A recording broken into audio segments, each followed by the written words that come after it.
I finally read Yellowface by R.F. Kuang. Let's talk about it. Now, this is essentially about two authors, June Hayward and Athena Liu. This is told from June Hayward's perspective. Right off the bat, we know that June is incredibly envious of her friend Athena's accomplishments. Now, I say friend hesitantly because June doesn't really think of Athena as a friend. Their dynamic is honestly very strange. They both attended Yale and were in the same undergraduate writing seminars, and then they both moved to Georgetown. As I previously mentioned, both are authors, but Athena has way more success. Anyway, they're celebrating Athena's Netflix book deal for her book to become a movie for Netflix, and they're drunk at Athena's apartment. June stumbles upon her finished manuscript that takes place in the 20th century. It's called The Last Front, and it's about the Chinese labor corps and their overlooked history. Now, this is not a spoiler, this happens very early on in the book, but Athena ends up dying in a very tragic and ludicrous way. Anyway, June takes the manuscript, and she truly believes this work is hers. This entire book, you are just being gaslit by this woman.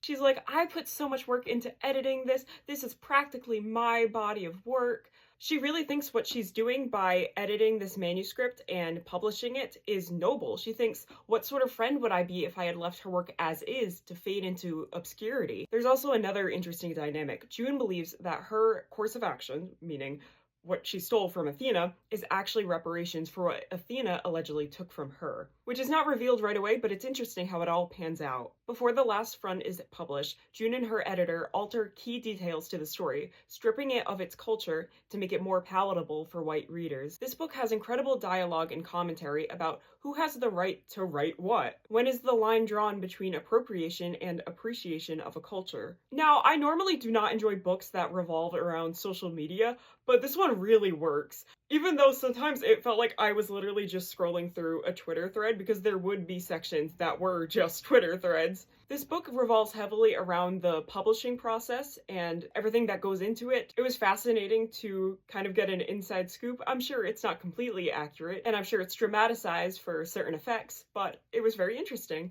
This book is so frustrating to read, not because it's confusing, but because the main character is so insufferable. That is not a critique of this book though. Kuang successfully writes a protagonist that you are never rooting for. You are actually praying for their downfall. This book's ending had me thinking it was going in one way, and then it completely went in a different way, and then I think it did it again, and it definitely threw me in for a loop. This was the first R.F. Kuang book I have ever read. I am planning on reading Babel next. Anyway, I would love to know your thoughts about this book, and if you have any similar recommendations. As always, thank you for listening.